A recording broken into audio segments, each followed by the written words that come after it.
अगर हम लिखे हुए वचन से प्यार नहीं करते और उस लिखी हुई इंस्ट्रक्शन को जो परमेश्वर ने अपनी आत्मा, अपनी सांस के द्वारा, सांस फूंक के, जीवन फूंक के जो वर्ड हमें दिए, अगर हम उसे पढ़ते और फॉलो नहीं करते, इसका मतलब हम उन 20 बच्चों की तरह होंगे कि उन्हीं 20 बच्चों के बीच में परमेश्वर किसी से बात कर रहा है और किसी से नहीं कर रहा, किसी को छुड़ा रहा है और कोई वैसे ही बैठा है, कोई मौत के मुंह से छूट गया लेकिन कोई उस मौत के मुंह में बैठा है, कोई कर्जे के मुंह से छूट गया लेकिन कोई उसी कर्जे में फंस के बैठे है, कोई निराशा से छूट गया लेकिन कोई उसी निराशा में फंस के बैठे है।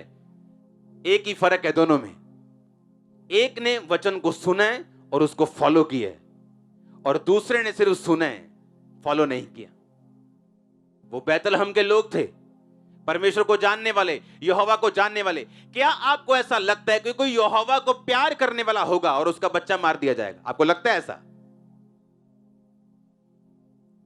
उसने भीड़ नहीं बनाई है, उसने तुझे बनाया है, मुझे बनाया है। हालेलुया। मत देखो लाखों की भीड़ यहां बैठी, नो नो नो नो। सोचो मैं और आप हैं, बस एक दो जन। उसने आपको बनाया और मुझे बनाया। आपको क्या लगता है कि अगर आपके 2 बच्चे की जगह आप 4 बच्चे कर लोगे तो 2 को मार दोगे, 2 को छोड़ दोगे?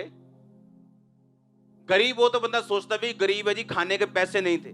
अगर आपके पास खरबों रुपया हो तो आपके 2 बच्चे भूख से मर जाएंगे, दो पल जाएंगे, ऐसा होगा? वो परमेश्वर जिसने हीरे का प्लेनेट बनाया हुआ है, इतना पैसा है उसको बेच के मिलेगा। मैंने कहा था कि धरती के ऊपर अगर 100 डॉलर की ढेरियां लगाई जाएं, वो ढेरियां चंद्रमा तक पहुंच जाएंगी, इतना पैसा आगा। पर में एक प्लेनेट और लाखों करोड़ों प्लेनेट है। आपको क्या लगता है कि वो आपकी अगुवाई नहीं करेगा?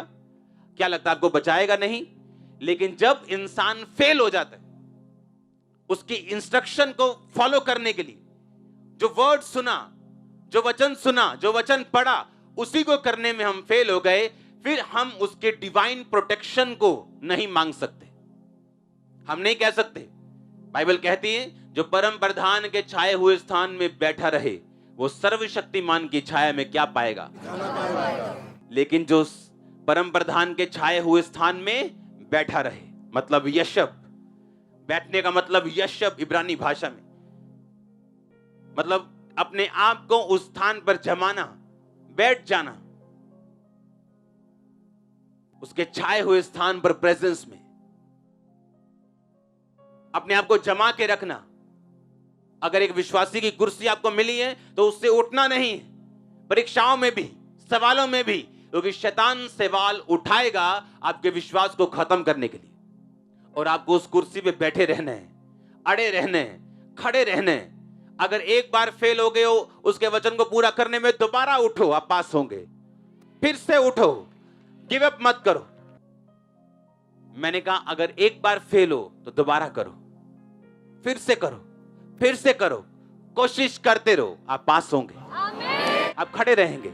आप देखना खुदावंद आपकी हेल्प करेगा। अगर एक बच्चा जब चलना शुरू करता है और गिरता है, उसके माता पिता उसे चलाना बंद नहीं कर देते, उसको बोलते बेटा चलता जा, कोई बात नहीं। एक बार साइकिल गिरेगा, 2 बार गिरेगा, 3 बार गिरेगा, 4 बार गिरेगा, अगर तू हटेगा नहीं, अगर तू विश्वास अपना कमजोर, आत्मविश्वास खत्म नहीं होने देगा तो तू साइकिल चला लेगा।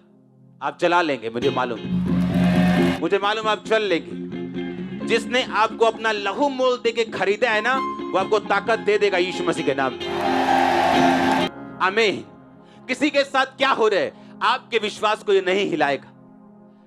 एक बार बेनी हिन के फादर बीमार हुए और मर गए, कोई बड़ी बीमारी से मर गए। लोगों ने कहा है बेनी हिन तू हीलिंग करता है, डिलीवरेंस करता है, तेरा फादर मर गया। वो भी निराश हो गया और प्रार्थना में जाके प्रभु से बोला प्रभु ऐसा क्यों हुआ? और प्रभु ने उसको बताया क्योंकि उसका फादर जो था वो लगातार सिगरेट पीता था। और जब मेमोरियल सर्विस आई तो उसने खड़ा होकर परमेश्वर को बोला खुदावंद मेरी मदद कर। और जब वो खड़ा हो उसने बताया कि परमेश्वर ने सिगरेट नहीं बनाई, उसने नशा नहीं बनाया। अब अगर कोई विश्वासी पिएगा तो उसमें परमेश्वर की प्रोटेक्शन फिर नहीं होगी। किसी का गलती करना आपके विश्वास को नहीं हिला सकता। अपनी केयर करो।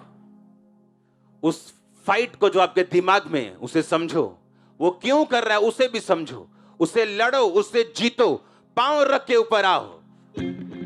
यही आपकी बुलाहट है। हालेलुया।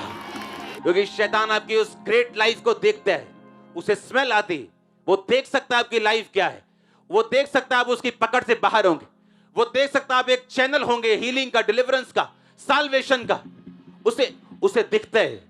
इसलिए वो आपकी विश्वासी जिंदगी को खत्म करना चाहते हैं, सवाल पैदा करके, क्वेश्चंस पैदा करके। हर एक व्यक्ति अपना बोझ स्वयं उठाएगा। हालेलुया। हालेलुया। इंस्ट्रक्शंस, कितना प्यार है आपको उसके नियमों से।